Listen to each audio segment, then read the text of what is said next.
Welcome to the Cenario podcast, your guide to mental health and well-being.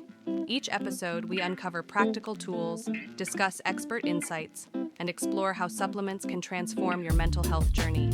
Get ready to learn, grow, and thrive with us. You know that feeling when your brain just won't shut off at night? Mm-hmm. Or maybe that persistent hum of anxiety just follows you through the day. Yeah, it's exhausting. If that sounds familiar, well, you're definitely in good company. Yeah. Lately, a lot of us are looking into magnesium. Right, the seemingly simple mineral. Exactly. As a potential ally for, better sleep, calmer days, maybe an overall lift in mental well-being. But the big question is always, does it actually work? Does it deliver? That's precisely what we're digging into today. We've got this really comprehensive guide here, Magnesium for anxiety, sleep, and mental health. And our mission really is to cut through some of the noise. Yeah, understand the actual science behind it. How does magnesium interact with our minds? And which types might be best, Mm-hmm. especially for anxiety and sleep. Exactly. We want to equip you with the knowledge to use it wisely, if you choose to. Okay, so magnesium, it's popping up everywhere. Let's start right at the beginning. What is it, fundamentally? Well, think of magnesium as a crucial building block for your body. Okay, it's an essential mineral, and it's involved in just a staggering number of processes. How many are we talking? The guide mentions over 300 biochemical reactions. Wow.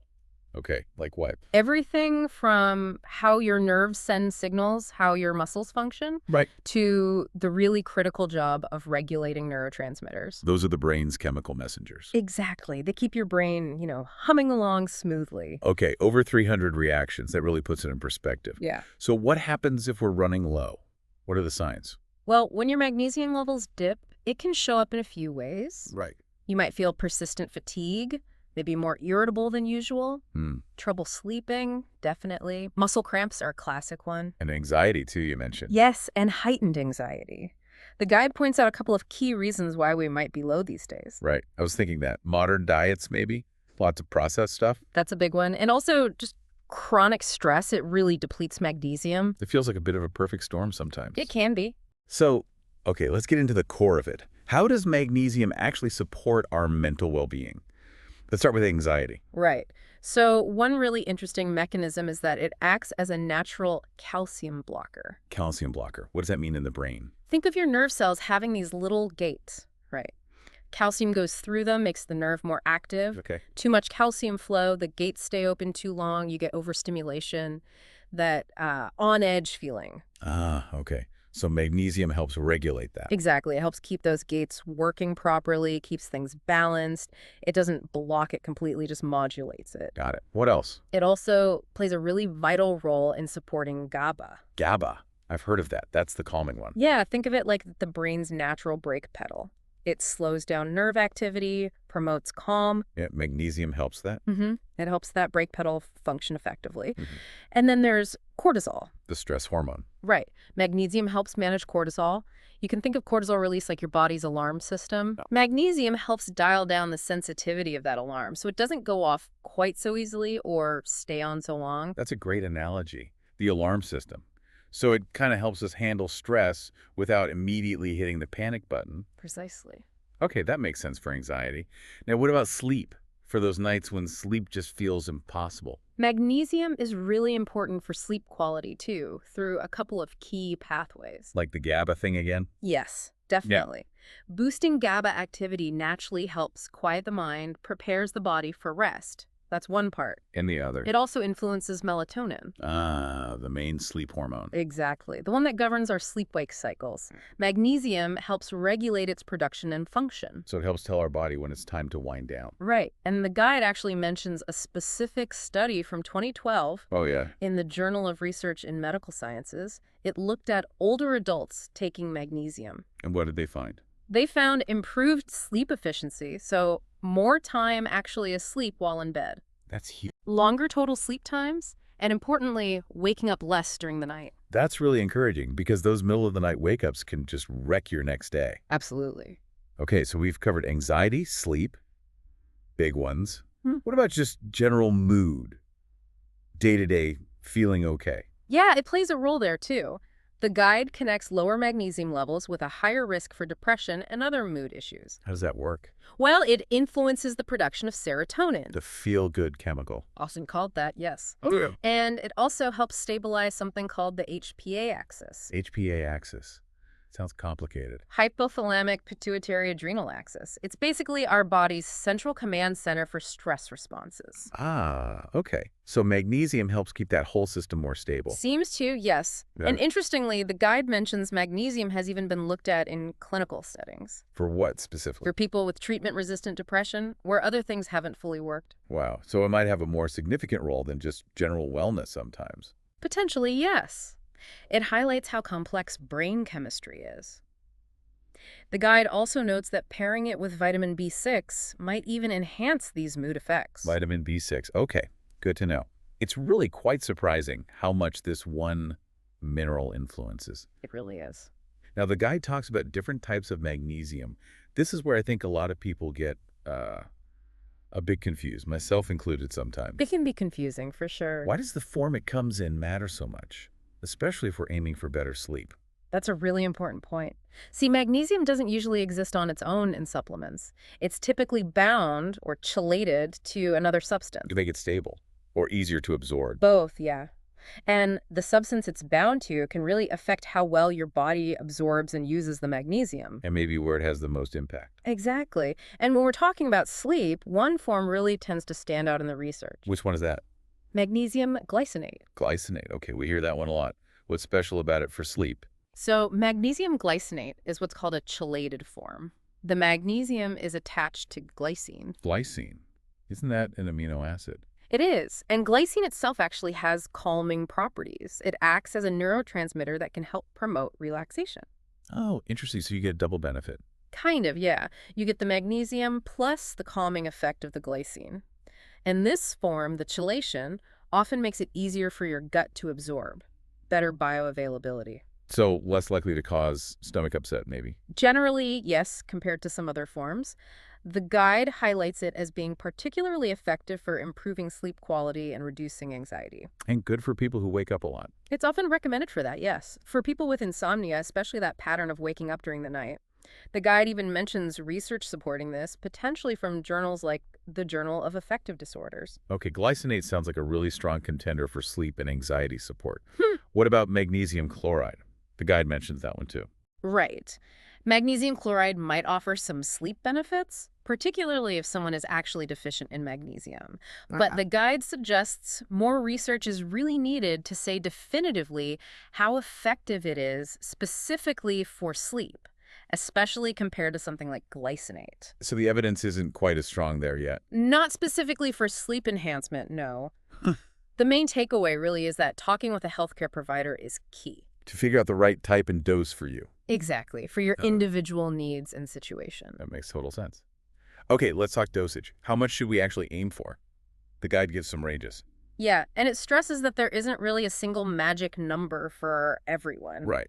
Depends on the person. Totally. Factors like how active you are, how much you sweat. Stress levels, we mentioned that. Big time. Stress levels, your diet, lots of processed foods might mean you need more. Okay, so what are the general guidelines? For generally healthy adults, the guide suggests around 7 milligrams of magnesium per kilogram of body weight per day. Okay, 7 milligrams per kilogram. But if you're showing signs of deficiency, like the fatigue, cramps, anxiety we talked about, that might go up towards 10 milligrams per kilogram per day. So potentially a bit higher if you need to replenish stores. Right. And the clinical research mentioned in the guide is interesting, too. It suggests that consistently getting below 6 milligrams per kilogram per day might lead to a negative balance over time. Meaning you're losing more than you're taking in. Exactly. And conversely, more noticeable positive effects seem to happen with intakes above 10 milligram per kilogram per day. That's really helpful context. And timing matters, too, right? Especially for sleep. Absolutely. If you're using it for sleep support, the guide recommends taking it in the evening. How long before bed? Typically 1 to 2 hours before you plan to go to sleep. Okay, so it has time to sort of kick in. Right. It allows those calming effects to align with your natural wind-down process. Perfect. Okay, we've covered a lot of ground. What it is, how it works, types, dosage. Let's hit some of those FAQs, the questions probably on a lot of listeners' minds. Sounds good. First up, What type of magnesium is generally considered best for anxiety? Okay, for anxiety, the guide often points towards magnesium glycinate and also magnesium taurate. Chloride. That's another amino acid, right? Yes, taurine. Both glycine and taurine seem to have calming effects on the nervous system, but the guide often highlights glycinate Why glycinate again? because it tends to be well absorbed and it's usually pretty gentle on the stomach. So it's a solid all-around choice for both anxiety and sleep. Good overlap there. Next question. Can magnesium really help with sleep problems? We touched on this, but let's summarize. Yes. The short answer is yes, it can definitely play a supportive role. How again? Melatonin and GABA. Exactly. It helps regulate melatonin, the sleep hormone, and it boosts the activity of GABA, that calming neurotransmitter.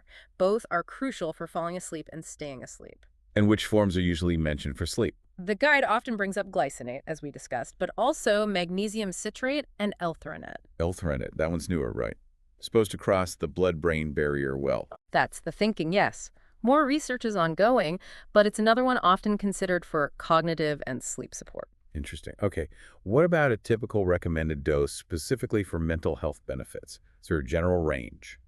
The guide suggests a ballpark range of about 200 to 400 milligrams of elemental magnesium per day for general mental wellness. Elemental magnesium, that's the actual amount of magnesium itself, right? Not the total compound weight. Correct. That's an important distinction on labels.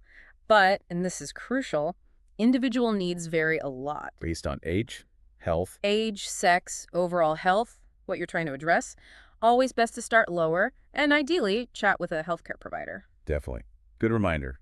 Another common one. Is it safe to take magnesium every single night for sleep? For most people, yes, it's generally considered safe for nightly use. Especially the gently forms. Right, especially forms like glycinate that are easier on the digestive system. In fact, taking it consistently can help establish a routine and might lead to better sleep quality over time. Okay. What about side effects? Anything to watch out for? Generally, magnesium is tolerated really well.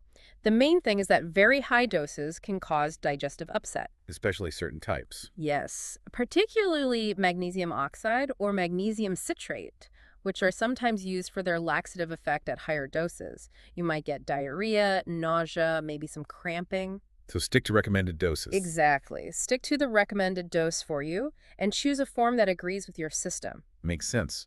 And this is a really critical one. Can magnesium interact with other medications? Yes, absolutely it can. This is very important. Like what kinds of medications? It can potentially interact with certain antibiotics, making them less effective. Also some diuretics and drugs used for osteoporosis, like bisphosphonates. Okay, so definitely not something to just add without checking. Absolutely not. If you are taking any prescription medications, you really need to check with your doctor or pharmacist before starting magnesium supplements. Crucial safety point. Okay, finally, how do you know if it's actually working for you? What signs should you look for? Well, the guide suggests tracking your symptoms over, say, a few weeks. What kind of changes might you notice? You might see a reduction in those feelings of anxiety or stress, Mhm. improvements in sleep, maybe falling asleep faster or sleeping more soundly. A more stable mood? Perhaps, yes. Fewer mood swings, maybe less physical tension, fewer muscle cramps if you had those. So keeping a little journal or log could be helpful. Yeah, a simple log of how you're feeling day to day can really help you see if there are positive changes over time. This has been incredibly insightful.